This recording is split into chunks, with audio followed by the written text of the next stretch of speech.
Yoka Namboka Oyoke, président Souka, Papa Joseph Kabila, oui ou non? Oui, en quelque sorte, parce que... Quatrième président. Quatrième président. Mais Oyoka Yango, oui ou non? Nayoka Yango. Oyoka Yango. Oyoka que 2021, santé Kimbango, et Yinda, Bamangomba Nyonso Kokangama, Kaka, Yakimbango, Kaka Ndeko Tikala, Oyoka Yango Toté. Nayoka Yango. Oui ou non? Oui ou non? Pour Kimbango appelle ça professionnel, mais la sorte où on a été. Parce que vous savez, bateau Bazaki soit fait à vous la payer un chef de l'État pour pas gagner quand même donc ça dit pas bénéficier d'un miel quoi. Des moyens qui banok mais ça va professionnel pour faire plaire chef de l'État. Or que ce n'est pas ça la réalité. Et regardez maintenant aujourd'hui, ma profession va payer ça qui est-ce que c'est réalisé toi c'est réalisé et c'est réalisé té. Au bibi boloba que quatrième président et tout bon. Vous savez quand quelqu'un veut dire quelque chose, vous ne pouvez pas les empêcher de dire. Chacun de nous a sa manière de voir les choses. Bango baloba qui mais en haute des réalités mais nayoka voilà okay. Derrière prophétie il se cache aussi beaucoup de choses. Prophétie ndenge ezalaka ke non eza quoi na laki yo eza ko promettre eza promesse c'est bien que eza divine mais tout comme ekosalema tout comme ekosalema te par rapport il y a temps parce que Dieu seul yemokazali maître il y a temps na circonstance ekoki osalema to ekoki kosalema te. Les sons dans les vents pour l'indépendance. Vini au sous, Chizopina, Daimana, Chido Twendele, Nakila, Tokotonga, Kakole, Kakito.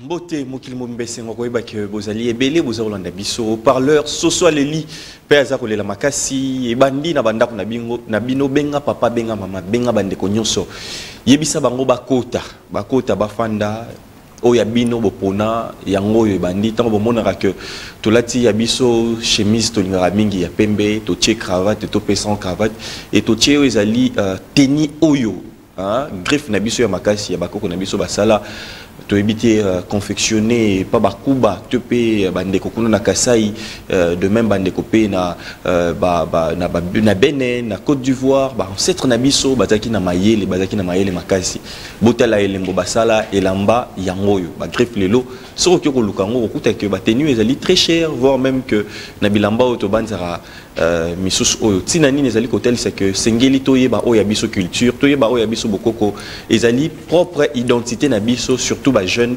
buboka yangote tozali ba exemple oyo tozali un peu ko pesa lelo na mokili na jeunesse congolaise na jeunesse africaine to ko un peu ko s'assumer lycée lelo ezali ko lobani ni atanzoko azala na posa ya vitamine deux invités oyo bazali moins traité bilingue oyo lelo bazali un peu kobeta c'était na makasi le kambotali bosolo ya marambo yetumba tolingeli solo kutate vérité ebima bolele na bémission na ngai ba révélation toki osalema awa récemment na le kambotali lisanga ya banguza nyonso lisanga ya ba papa nyonso ba papa mona nsemba papa nkusu ba papa wasambulwa oyo hommage na ye ba papa ebele o basangana pona que marambo qui n'est bosso mais bosangani wana memaki nulle part pourquoi il aurait c'est pour eux que misusu ba yakina banzete na bango ba kisi na bango yango zo sala que marambo qui ndé malamu te est-ce que pour que toko ko la délivrer toko comment libre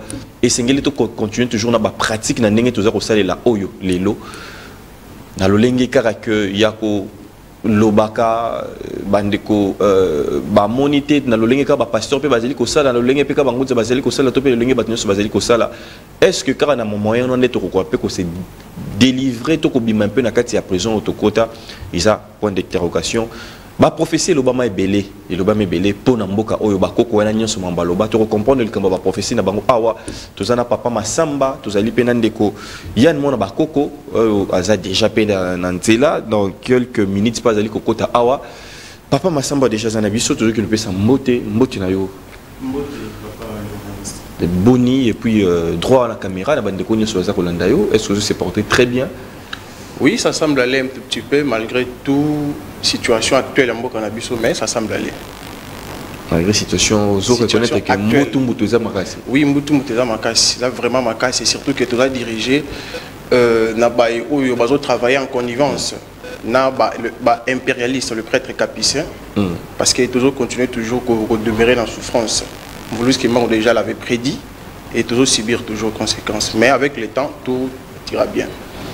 Déjà prédit. Tant aux autres, il y a prédiction on a coûté d'ailleurs, si je te reçois là, awa, bah ebisa mon kilmo bimba 2021 et cause à la somme. Ce qui s'entend, il y a papa qui manque coquille.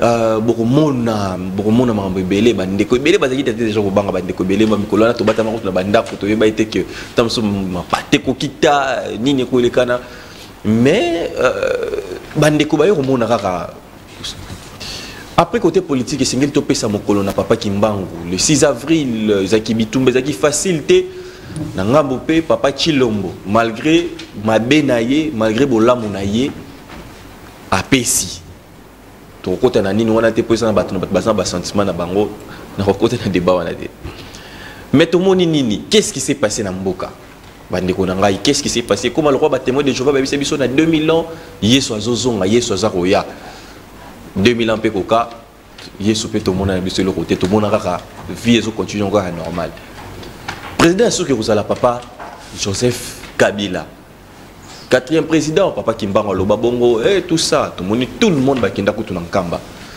Mais on a le comme 5e président, mambu peuple bazor vivre, bande ko na diaspora, bande ko awa, et ça ko pesa ezali mawa trop. Bande ko batuni mituna haut-parleur mokil mobimba.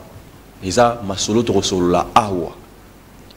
Nani azako kosa, nani azako bloqué. Et ça, marambo turuba awa ndeko yan mona bakoko yangambi mbote na yo. Boni yo drapeau toujours. Oui, drapeau toujours, drapeau. Yandenge moka na yo zolata bokoko donc olati déjà Congo mobimba na kati bokoko na biso na tong na zolata drapeau boye, c'est-à-dire nazo représenter pe Congo mobimba na bayinoko bazolanda biso na diaspora un peu de partout donc mon abakoko tant bozo mona na drapeau c'est-à-dire bozo mona Congo Mama Congo. Voilà, bien dit, Mama Congo. Si j'ai déjà autour le bel ça les autres dérangeux ils ont bagui ça. Ah nala na si je dérange ngate. Non, si j'ai dérangé. Na za pena na si je dérange moli mon ngate. Je pense première fois beaucoup t'appelles papa Massamba. Ouais, yenge keno mon Massamba. Matondo. Ouais, Matondo. Voilà, haut-parleur Nzete Ambila, ndena toujours na lobara que c'est sika puis bakoko na biso bazaki ko fanda na makasu na tsamba.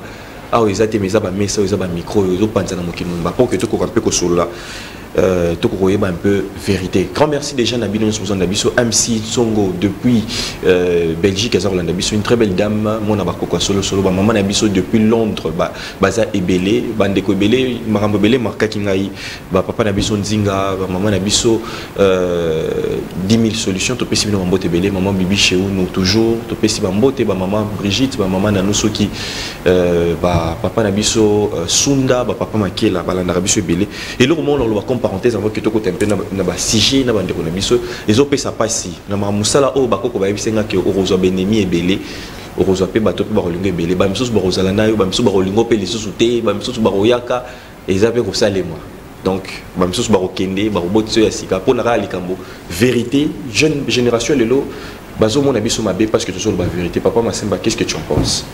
Bon, en réalité vérité blessera toujours mais elle libérera. Parce que vous savez, il y a 3 choses où il y a accompagné dans le cimetière, mais il y a un mot qui est dans l'éternité. Il y a famille, il y a besoin, il y a misala où il y a salaki. Alors, si vous avez un cimetière, vous avez une famille, mais il y a une éternité, soit dans le royaume des ancêtres, il y a misala où il y a salaki. Maintenant, là, ça langage que vous. Misala nini oyo sala ki na mabele so sala ki ya malamu e kozala malamu so sala ki ya mabe kozala mabe mais linga batu ba ina yo pona misala ya malamu zo sala parce que ya ngonde et accompagner en éternité. Merci mingi ndeko yan yangambe jeune génération montante oyo bozo linga kokende kambate bozo linga kaka ko ba momo ko bazo linga binote est-ce que comment ça t'est fait Non, mais kokende kamba ou kambate, moi je pense pas que kambande na minute est la solution. proposer qui pour le payer un peu solution. Non. C'est-à-dire, si on a le but qu'un camp tende y a mon minute qui est sa solution parce que à l'heure où bisotoza na minute oyo, je pense pas qu'il faut que des kokende sous kokangama ici kamoro boneti kamba neti le mec neti nini pour que tout le solution ya biso na Congo. Non, je ne pense pas. Et ça il faut qu'à tous à l'autour d'une table ndenge penza souci ya bakoko ezali parce que dernièrement boyamba on a vu bino par rapport à ba commentaire Nathalie que on dirait ba jeune desco ba ngbazoa ba ça la révolution ya ba jeune pour na makambo tali bonzambe na biso non yango te et ça que likambuna likambo ezalaka na tango na yango soki génération eza penza que non ba jeune nde moto bakoya pour que ba matangomba et que Bakuluto bazaki likolo angomba là aussi j'en profite de m'excuser par rapport à Bakuluto mususundenge na yo qui n'a pas commentaire dans le lobby que non j'ai été un peu trop catégorique la fois dernière envers bango que non ba mbalé ba histoire na bango ba kende non ezaki na sens que non ndenge na auto développer siko que ceux qui bino bo mataki ngomba et que bokomi pena na somete et sika o génération ya biso to ngai ko bantu bane ko taila bino bokomi sa biso ceux qui beaucoup na esika on a été na esika ke beaucoup ya bocha lokolo moko na droite boche lokolo moko na sima biso toleki c'est-à-dire na appui na bino nde biso pe to koma liboso c'est-à-dire to kotala pe su bino te pour que to senga ba appui moko be non parce que to bi ke ba échec est un peu mingi pa na bino biso to kangama main dans la main to bendana pour que biso soki to komi na esika yango bino lokolo bokomi déjà bakolo na esika ngo bokokaki bitumba ngo pété bokomi songo na suka pété biso to kosimba bino parce que bozaka bakolo to na biso na respect nyoso to za ko devoir envers bino voilà. Donc un peu dans ce sens là ndeko yani ngambi yo oyoka na mboka oyo que président Souka papa Joseph Kabila oui ou non? Oui, en quelque sorte, parce que... Quatrième président. Mais... Oyoka yango, oui ou non? Nayoka yango.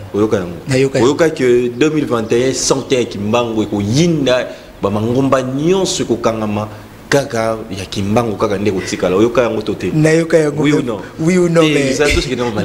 Oui ou non? Na angle, oui. Mais na angle, ngo me melangai. Parce que, à cette époque-là, Nathan Kabila, na 2006, nazalaki nanu moko ya bana oya mudongo ya kamba to zaka na kin non nazaki na ifasik nazotanga na ifasik 2007 8 9 10 11 12 13 nazana na ba ifasik étant kimbangiste voilà c'est-à-dire na yoka yango c'est-à-dire moi Yann ayoka yango mais moi na bakoko ayoka ngote. OK merci moi na bakoko ayoka ngote papa masamba oyoka wa soki va reconnaître Kimbango te na mboka oyo eloko moko te kosalema ba pesipe papa Kimbango mokolo oyoka likambo ya santa oyoka likambo mokolo oyoka likambo ya 4e président papa Kabila oyoka yango tote. En réalité, avant de vous répondre, je l'ai toujours dit que le corbeau de l'empereur Constantin et le perroquet de Léopold II auront du mal à anticiper des arguments échappatoires, car la vérité restera toujours pas triomphée. Et en étant révolutionnaire pacifique que je suis, je ne peux que dire des vérités qui peuvent sauver ma race ou soit ma génération. La première des choses, il faut que vous connaissiez la prophétie et Zanini. La première des choses. Parce que quand on a toujours la prophétie, la prophétie c'est quoi? Raison pour laquelle j'avais dit récemment que dans toute chose, il faut commencer. Lorsque j'ai dit il faut, c'est obligatoire. Obligatoirement, il faut commencer par les concepts définitionnels pour comprendre l'idée du mot. Prophétie comme définition signifie prédiction de choses futures par l'inspiration divine. J'insiste et je le répète pour la dernière fois, prédiction de choses futures par inspiration divine. Donc ça dit, on voulait ce qui manque en Lobaki. En réalité, ça qui était. Il avait reçu le message et pas un Nématani Naloudi, ange messager. Oh, bah, bien Gabriel. Alors, Kolobaki, 4e président. Voilà, tout droit dans Pembakalunga. Alors, Kolobaki, 4e président et tout. Bon, vous savez, quand quelqu'un veut dire quelque chose, vous ne pouvez pas les empêcher de dire. Chacun de nous a sa manière de voir les choses. Bango Balobaki, mais en haute des réalités, mais Nayoka. Nayoka. Voilà, ok. Boyoka, Boyoka, Mosapa.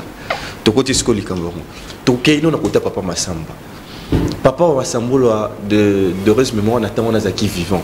Bino obuzaibana nae et puis le lot vous allez un peu koloba azaka d'accord nango toté azaka d'accord nango atamo qui était il y a qui quatrième président prophétie wana ye azaki kondima prophétie wana en réalité on voulait ce qui on appelle ça prophétie wana mais la sorte wana té parce que vous savez bateau bazaki soit fait ya kozala pembe na chef de l'état pour ba gagner quand même mais bah donc ça dit pas bénéficier na miel quoi ndé mona ki ba non mais ça va prophétie lukuta pour faire plaire chef de l'état or que ce n'est pas ça la réalité et regardez maintenant aujourd'hui ma profession va payer ça qui est-ce que c'est réalisé toi c'est réalisé té et c'est réalisé té bobi misko ba malhonnête vous voyez parce que tant on a dirigé bateau, on a dirigé un troupe de gens, il n'y a pas que dans cette troupe, ils ont bateau plus avancé que la spiritualité. Les gens ne comprennent pas. Il y a des questions que vous avez guide, vous avez supérieur à bateau. Non. Ils ont bateau maloueka, ils ont commis na bumbu, ils ont binzela te. Bateau ni au moins na mukio la ça va monzela. Vous avez ça va monzela, mais libre le bateau que vous avez supérieur à bateau na âge dans la spiritualité non. Vous voyez, donc il y avait des sages. Lorsque balobaki profession, on va examiner, on vérifie ce qu'on attend dire. Moto sage à vérifier. Tant on observer l'ordonnance. Vous voyez, maintenant aujourd'hui, on appelle ça la profession qui est quatrième président. Or que ça qui bon côté. Vous voulez qu'il m'a prophétisé bon côté. Vous voulez qu'il m'avait dit autre chose. Autre chose. Oui. Toya ce qu'on dit autre chose. Donc Colombia que Nangambo Nabino. Papa Rassamboula, de heureuse mémoire, au côté Nabino, n'empêche wana, à ces salariés d'accord d'un côté, mais professionnel et ça qui a sur le PC ma bongo. Mais tu reconnais ce qui toye, parce que ça qui se connaît. Tu es d'un côté à Ndeko, Nyangami, et Yann, Nalikambuya prophétie, on dit un peu qu'au fond awa, parce que échec nango, Mboka o Mobimbatang, 5e président Yekobima, Nandeni un peu dans son soina, Mboka Mumba. Chaos, surtout que comment il est comme net bikolo bikolo moro beko zoate est-ce que eloko wana e fingisaki na mémoire ya papa Kimbang torolo ba que bandeko bazali un peu ko se porter na kombo nango mais ba fingisi lisusu moto bazali ko porter na kombo na koloba prophétie moko o ezaki lokuta kutu etindi bandeko misusu il y a un monsieur qui zobrata na habité ba image mo circulaki un monsieur qui s'est permis d'insulter papa Kimbang. C'était grave mais moko bande comme sous temps on attend dans les commentaires bande comme sous tout temps même quand on réfléchit tout le monde apparemment bateau baza comme porteur il y a message à papa Kimbangu bakosi bateau trop ndeko yangambi Yann soko fond la place one. Merci Fumomu Kendi. En fait jusqu'à preuve de contraire on dirait bateau ba ebina nous vitesse il y a des quatre non il y a kibonzambete. En fait Olandine de Komasamba nenga pesi bango définition ya mo ya prophétie. Alors derrière prophétie il se cache aussi beaucoup de choses. Prophétie ndenge ezalaka ke non eza quoi na lakiyo eza ko promettre eza promesse si bien que eza divine mais tout comme ekosalema tout comme ekosalema te par rapport il y a temps parce que Dieu seul yemokazali maître il y a temps na circonstance ekoki osalema to ekoki kosalema te siko par là nalingi na fungula paraphrase nini omoni makambo o ezoleka na Congo on dirait batu bazo rêver horloge ya Nzambe tokoko otiela ngo na pointé parce que horloge o kutu munde la sali ezarana nous na pointe ezarana na pointé ce que ça déjà kotambola soit ezotambola na pile soit ezotambola na à l'aide ya moto ya nzoto moto ezalaka déjà bon ezokende mais pourquoi est-ce que na horloge ya Nzambe batu balingi batia bon alors au tout ozomona oyo tozana nukutu na retard biso na Congo toza soki na 5e président c'est une honte batu pena to fanda roboto beta le soki tozaka na 5e président alors que le pays est développé par les occidentaux pour la 40e président Mutazawana c'est-à-dire ils ont un tour de rôle oh yé a continué pas alors la vie présidentielle ngana compta la course de relais il y a pas un gagnant bao baza ba sportif ba ebita on a bi course de relais na course de relais gagnant za la raté na kimi na komi na pesi mukenda bâton a continué course de relais déjà gagnant à la raté bon et pas y a Nzambe pour ni ko pas Congo 4e président 5e président aux alaté 5e président bolingo boy service ni nex yende seconda aux ala aye roi ay osukisa non et pas Nzambe point et à la raté Bato bandimela ki bango Non, c'est bato- qui d'accord. en fait, bato fumu bandimela ki- ebele bazaki d'accord na. Oui, je connais même des fumu, ba fumu din fima balls, bazala d'accord na makambo nango na système même na nani ya Mbanzangungu, na mona banani ba telemisi papa simbongo kiangani. Donc après wana sikoyo wana ezaki na oyad. Mais tant que comme na mona bakoko na lati casquette oyo ya kibunzambe ya bokoko na biso, na yako comprendre que wana to ezaki ba théâtre. Oso comprendre ezaki ba biloko to o na lingala oyo ya kilelo to benga ngo ba jalelo. Pourquoi? Parce que bato ba tirer mo ba profit na esika na bango, si bien que na ba religion mususu ezalaka que non to ça l'état eloko ya liboso. Mais bato oyo bayebi ki bonzambe oyo eza na bosolo nango o Congo ba atalelaka ke eza ba kimbangiste, il fallait quand même bazala na mot à dire que oyo te. Oso comprendre? Mais bazalaki na moi bazaki un peu réticent, moi je na kokolo bango bongo bazaki réticent alors ba kotisaki mabe. Alors na mitu wa batu etikali peka bongo ke 5e président ko sala te.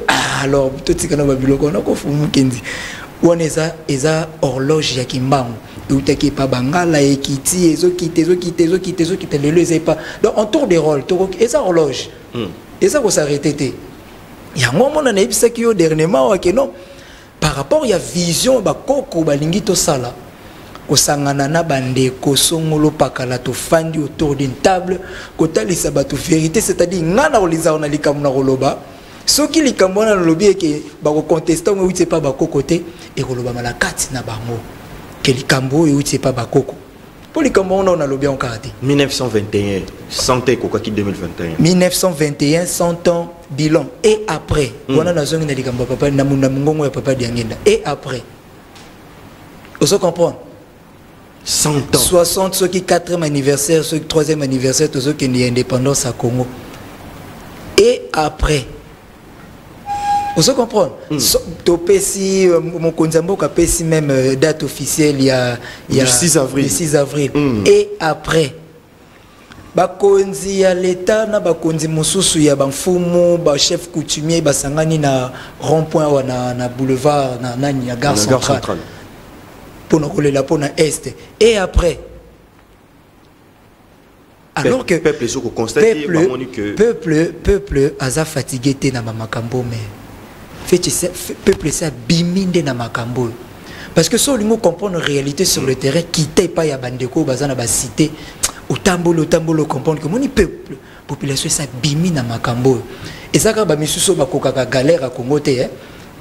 Pourquoi? Parce que na makambo ba sacrifier ba rosala. Oui. Oso comprendre ba sacrifier penza ba rosala. Voilà. Makila pe rotanga. Na makambo. Oh, makila rotanga na makambo ba sacrifier ba rosala. Tout le monde a kolinga benda côté na ye. Tout le monde a kolinga benda ngambo na ye. Oh, yang omoni bandeko na biso ya MPR. Télévision zangonga mukendi. Tu posa koloba makambo ebele, posa kokota na ba détail makasi. Mais toza ate poto sala pe bajalelo toza ate poto to blesser bato toza pona ko pesa piste nini o il faut to luka to bimela na solution ya Congo pour que tout monde pe likamuna likameza na mbano nango mono asali mabazo retumbu na ye muto asali malamu to rambano na ye mais pona nini te biso ba congolais tozo koka ko bimana likambo yo oyo tozo mona ke no esi to lembi penza nde likambo oyo mais to ko bimana ngote pourquoi et après dans tout ça merci et après dans tout ça tozongi côté à papa Massamba au début biso awa même bande ko déjà ba message baza ko koma baza ko mitu na putu est-ce que papa Kimbangu réellement le bara pena que prophétie wana que Mokhtar Borozwa 4e moto mambo ko selema tout eza yete muto loba yango tout vraie prophétie ezalaka nini version non autre yoka non amokini banano yoka na ndenge makambo ezalaka nini poto ko mpesco yo kokota pena na ba profondeur ndenge makambo belé salemité matondo mingi papa la malobo pesi ngai en réalité na outil déjà ko définir mot prophétie que les prédictions de choses futures par inspiration divine. Inspiration comme définition signifie sorte de souffle divin qui pousse à tel ou à tel acte. Donc c'est-à-dire on ne peut pas parler de la prophétie sans pourtant parler de la personne. Vous voyez? Premièrement, Mvulus Kimbangu wazalaki nani wana ba dire na yemoko onazo pesa sikoyo eza oyo utina munora papa Masambate mais ça oyo Mvulus Kimbangu alobaki dans sa propre bouche dès son vivant pendant son ministère car j'ai été envoyé pour libérer le peuple du Congo et la race noire mondiale. Lorsqu'on dit la race noire mondiale, même on a vu sur la tékamaka en traite des noirs, type aussi filles raciales, roumali, zangongolu tete. Donc c'est-à-dire bangono se basa noir. Vous ce qui m'a dit pour bango. Là, j'insiste et je précise. 2. À l'obi, l'homme noir deviendra blanc et l'homme blanc deviendra noir. Comment? La troisième des choses à l'obi, car tous les premiers gouvernants de l'Afrique libre travailleront au bénéfice des blancs. Vrai ou faux? Les salam. Dans les loba ou loba. Maloba ou voulu loba dans sa propre bouche. Dès son vivant, pendant son ministère. Il y a un loba. Aloba très bien, car j'ai été envoyé pour libérer le peuple Congo et la race noire mondiale. L'homme noir deviendra blanc et l'homme blanc deviendra noir. Tout le monde, même le président éthiopien, Nani, ils ont échappé Obama, Barack Obama, a dirigé le monde entier, a dirigé les États-Unis. Et t'as quoi animal totem États-Unis comparé à ce qu'on a 9e dimension à président Bazaranao. Point d'interrogation là, c'est entre guillemets. Alobi, car tous les premiers gouvernants de l'Afrique libre travailleront au bénéfice des blancs. Les autres monde a président ils doit travailler au bénéfice il y a impérialiste. Donc ça dit biso population colonisation kaka. Donc ça dit Bazali libre sur le plan physique, première indépendance. Ba pesi au kaka juste accès à ta cravate, à ta nuire, à ta veste, mais en réalité tu n'es pas libre. Nyoso rosala au dépendre la vie de la dépendance. Or que dans la spiritualité, montazo vivre via dépendance, il n'est pas libre. Et la quatrième des choses à l'obi, dans celle-ci naîtra un roi divin. Voilà pas dire en voulu ce qui manque. Dans celle-ci naîtra un roi divin. Il viendra avec ses 3 pouvoirs. 1, pouvoir spirituel. 2, pouvoir scientifique. 3, pouvoir politique. C'est ce qu'un voulu ce qui manque avait dit. Maintenant la question il faudrait se poser. Naba homme spirituel. Là c'est entre nous. Bah ça là vraiment examen de conscience. Ce qui est très important, mais à coder. Il faut être spirituel pour comprendre le langage. Alobi, je serai moi-même son représentant. Est-ce que vous comprenez un peu cela?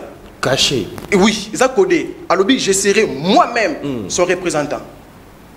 Même avec ça, c'est complexe parce qu'il faut respecter les règles de la lecture, les traductions. Alobi, dans celle-ci naîtra un roi divin.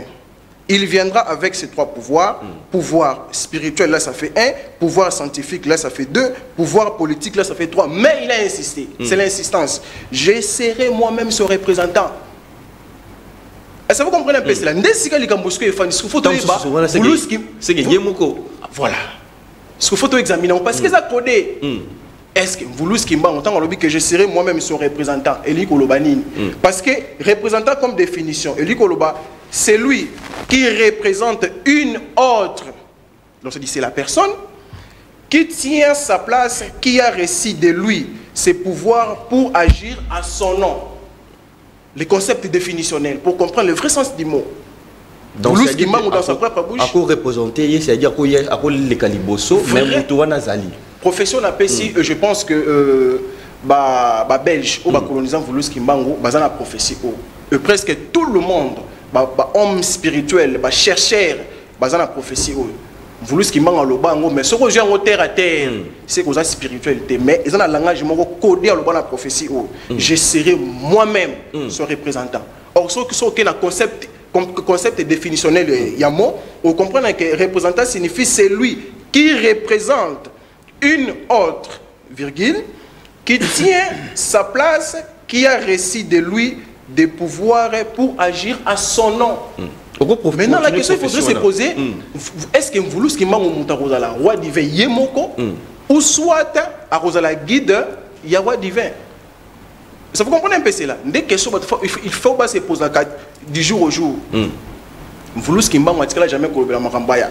Premier président Rosala Boye, deuxième président Rosala Boye, troisième président Rosala Boye, quatrième président Rosala Boye. Non.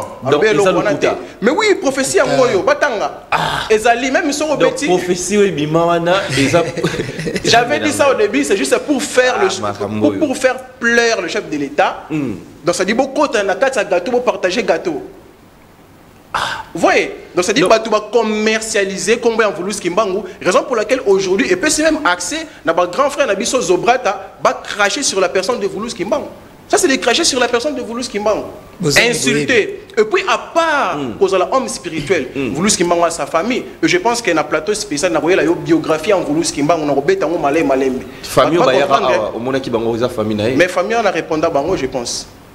Ne répondent pas. Là, c'est mon avis. En réalité, ceux qui bozali, vraie famille biologique en Voulous Kimbangu, Bilamba Bozalango, c'est bien, mais c'est pas mieux. Parce qu'il y a une différence entre bien et mieux. C'est bien, Bozala Bilamba, on a tous eu en go. Surtout en Voulous Kimbangu, on a récité.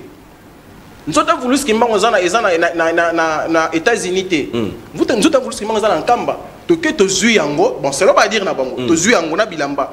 Toke nango na Russie parce que na ebi que Européens comment déjà corrompu. Sauf que dans Europe ba retriquer tout que dans la Russie et pas ba médecin légiste ba mieux placé à refaire l'examen ba médecin légiste ba examiner pas ta la corps wana so rezaye automatiquement to zwine de qu'on a bango to tikeli bango biso to reprocher mutu musu c'est tellement clair et net et tellement que oui défi on te défie bango on a défi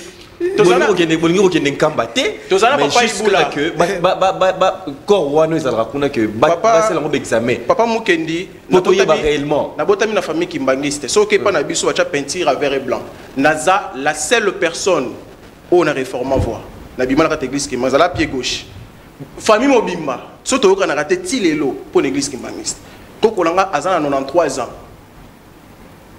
aza kimbangiste donc ça dit baza pour ba pilier l'église Kimbangu, ça va travailler na maman Mika la paix à son âme na centre d'accueil.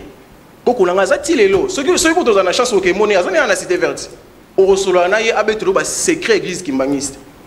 Et tu auras des larmes aux yeux. Vous voyez? Donc ça dit prophétie papa Kimbangu a ça que il y a bana baroyaka barosala rassemblement sur la libre mais on travaille pour na homme blanc. C'est-à-dire que l'élo même bateau nous sommes ngomba et belo était rakomba papa Kimbangu commercialiser comme en Voulous Kimbangu. En réalité dans le corbeau de l'empereur Constantin et le perroquet de Léopold II, cela veut dire quoi? Donc ça dit aux autres quoi accompagner vision il y a empereur Constantin aux autres quoi accompagner vision à Léopold II. Qu'est-ce que Léopold II avait dit? Léopold II avait dit évangéliser les noirs jusqu'à la moindre des eaux. Vous savez moindre des eaux signifie quoi? Donc ça dit ils ont en matière de parce que imaginez l'évangile et quand tu as Moël. Est-ce que vous comprenez? Dernièrement, dans le grand frère au senti vraiment que crâne, toi, tu fonctionner. Mais ce que vous avez commis à mesure de chrétien, que nous avons besoin d'avoir été. Imaginez que l'évangile, il faut dire que Moël est loin comment? Dans des moteurs. Est-ce que vous comprenez un peu cela? Donc, c'est-à-dire aux yeux Bible, au Fungoli, au Laki, si il y a un verset biblique qui démontre que Jésus-Christ n'est pas Dieu là, ça fait un qui démontre que Jésus-Christ, la mission et sa mission n'était pas universelle, mais amoni. Maboui. Pourquoi? Parce que l'évangile est fait en dans hasard colonisé. Si les Noirs vous demandent pourquoi comportez-vous contrairement à ce que vous prêchez, dites aux Noirs, vous les Noirs, suivez ce que nous lisons et non ce que nous faisons. C'est ce que nous faisons. Vous avez accompagné l'empereur Constantin. Donc, vous avez accompagné monsieur l'empereur Constantin et à Léopold II. Donc, tous les pasteurs, même Rambozo les Cana, c'est mais oui, Bazako accompagné. À l'exception des personnes. Voilà. Alors, Toroso qui est un professionnel, donc c'est-à-dire, ah, Bandeko, Batengel Bisso, ma prophétie. Je serai moi-même ce représentant, tu vas réfléchir. Prophétie, elle est Camboya, président 4e Ezate. Bien Ezate. Ndeko, mon abakosa, d'accord, na yango qui prophétie, elle est Camboya, président. Et ça l'a raté par rapport à Mambo. Ça l'a raté, ça l'a Kimbangu place bozoche là ils ont quoi point parce que na biographie na yé malobane atika na prophétie na atika maloba wanate atika teke oyo na bangonde sinon so ezaki bango mais n'habite ba kolon balinga bacha bato na wapi na minute tala no ndenge ba kolon bango bande ko traiter Kimbangu. Si vous avez un mout o bangonde ba na génération be bangonde ba yo sala boy et que na ndenge mukande lobi que moi-même je serai le représentant de ces trois. Mais on a les Kambia roi divin. Nous avons donné le Kambia ba président parce que yemo lobi que ba o ba ko ba kambi ba sala musala na bénéfice ya to koko sala décryptage ya roi divin mukeka ka par pourquoi parce que ezali na bisaka à chaque fois soko yambi 10 personnes o yamba 10 personnes différentes 10 comportements différents et 10 analyses différentes. Vous se comprendre? Le roi divin, c'est-à-dire roi Zamutu, divinité est le Mususu. Vous se comprendre? C'est-à-dire Mukonzi Oyo Biso Tokotia. pour biso ba africain tozalaka na royaume biso totchaka nde tozala présidentielle tozala na présidentielle biso tozala na royaume c'est-à-dire divinité et vous avez pas banane pas bangunza ou ba ko accompagner roi on se comprendre roi divin et ça non cas exemple bête. Mais est-ce que peut solo il y a bangunza ils solo parce qu'on commence à comprendre que les solo belé ya papa Kimbangu o ebetama ya lukuta. Tu peux comprendre comme Thomas est-ce qu'on doutait ce qu'on a marambé belé. Non, ceux qui te commis ko douter, il y a moi besoin mon acte. Mais c'est tout à fait normal, il faut te douter pour to comme na ba surtout comme na ba réflexion, comme si na ba place que ba marambo et bimame parce que tu comme monter un peu marambozo qui ne m'a la monter concernant papa Kimbangu et tout comme côté dans le fond tout le monde qui a histoire raison mais ndenge mosusu mokendi préciser non papa Kimbangu o wapi mais ça biso différence alors il y a papa Kimbangu parce que ozoloba tant moitié déjà doute sur papa pour moi nazarana doute sur l'histoire doute sur l'histoire il y a Kimbangu ah d'accord pour Kimbangu comme tazana histoire pour tant molingo le papa Kimbangu faut préciser parce que miso sur papa Kimbangu kiangani papa Kimbangu kingandi na suka vous comprenez papa Kimbangu Kimbangu baza pe moi mingi na bisa que au dernièrement Kimbangu ezanga ezayo eza papa Masamba et ça dépend d'un état d'esprit parce que Kimbangu azaki esprit état d'esprit na yende bakono bakoka ya mote et puis bato bazala pembeni bakoka ya mote yango bakoka ko digérer été vous comprenez donc mutu moko né na ba mystère sukati na ba mystère etilelo voilà mais pour aller vite pardon na kati pour to kende mang to comme ke na suka mais Kimbangu nini oyo isengeli bato bazala en contact parce que on a compris avec les premiers Kimbangu ça n'a pas marché oyo ya lokuta. Mais oui, parce que bazo penser bazo ni mais la papa Kimbangu oh il appelle ça prophétie que il y a 4e président, il y a 3e président. Or un Kimbangu pareil, est-ce que nous salaté, ba créer les biso égrégore comme Jésus. Tout côté un peu côté na yo proposition ni zalanine. Non mais on a Mukendi place à côté alinga tchanga en confrontation toujours avec papa Masamba. Alors les amis locaux ngana zo linga te beta bongo. Pourquoi parce que papa Masamba ayebi Kimbangu oyo ya petelopata. Vous comprenez? Ayebi Kimbangu oya vuluze Kimbangu. Vous comprenez? Ya fumu pe azali menzoka tout on a tozo benga mutu moko.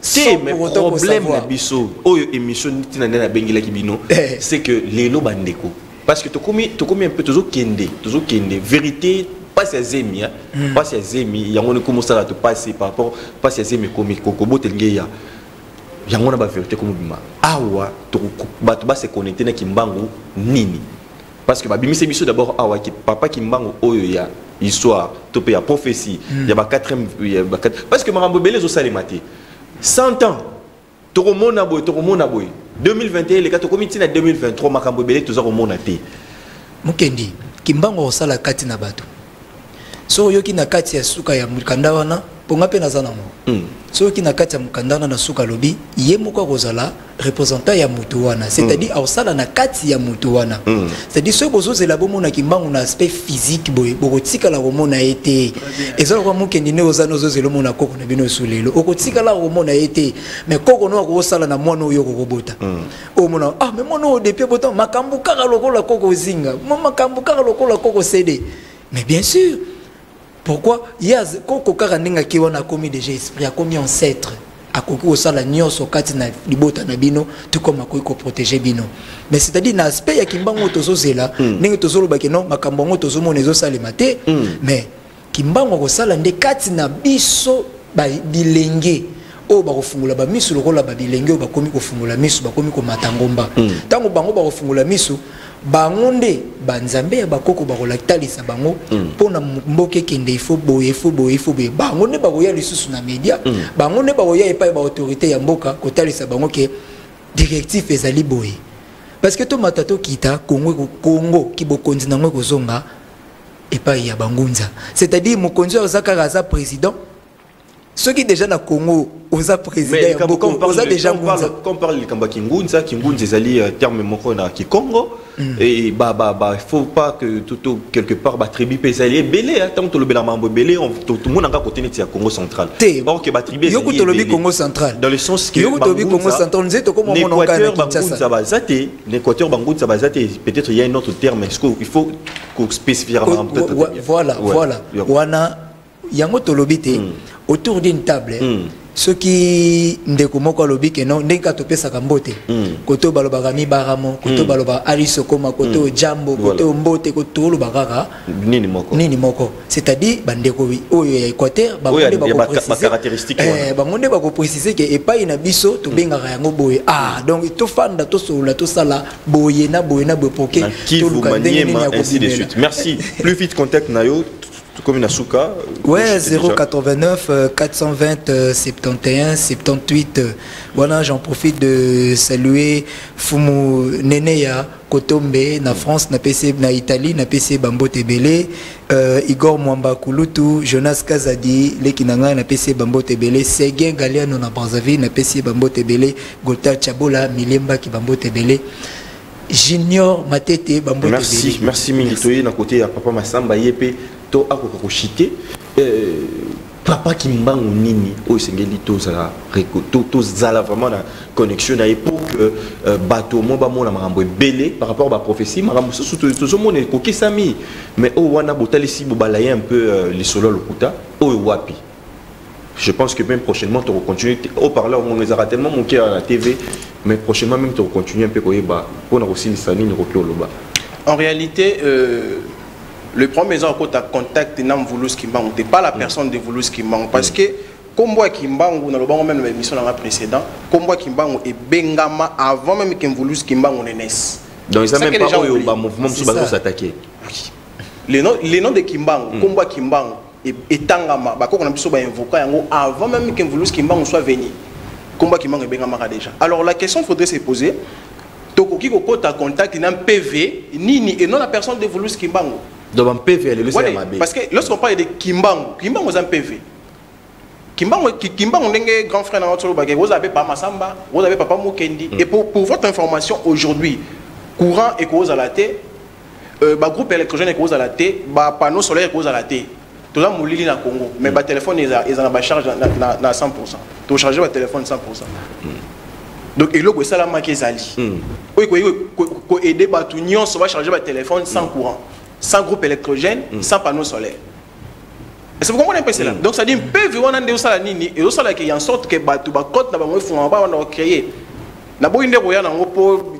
On s'est parlé dans le téléphone, et tout. Mais je pense qu'il y a rien. Les OP, ça m'a donc pour résater le groupe électrogène exacté panneau solaire exacté mais pour bien que mon bino papa il aboya ki likambo oyo que non soyi muto zangunza tout ça ça les côté aboya ki yango awa aboya ki likambo oyo mais comment c'est fait pour progresser si d'abord biso moko toujours à l'exemple était toujours qu'on va même pas créer raison pour laquelle non peut ça message na ba maître spirituel na ba homme spirituel bozo raté encore marangonga mo lora ba moins de Shaolin botika na ville netoke na ko s'isoler na Congo central pendant un mois de concentration. On peut comprendre aux alliés. Donc ça dit la capacité, la manation, aux qui sommeillent au fur et à mesure, aux autres qui n'ont pas qui sommeillent au monde de merci beaucoup. C'est que les gens ne comprennent pas. Mais quand tu as contact un PV en Voulous, il y a un PV à Kimbangu et non la personne de Voulous Kimbangu. Parce qu'un PV, on a un PV incarné qui est à ça. Donc maintenant, on a besoin de contacter pour nos questions et tout. Numéro plus 243 84 33 75 395. Je répète pour la dernière fois. Plus 243 84 33 75 395. Merci Mingi. Tchokomina Souka. Bonjour messieurs journalistes.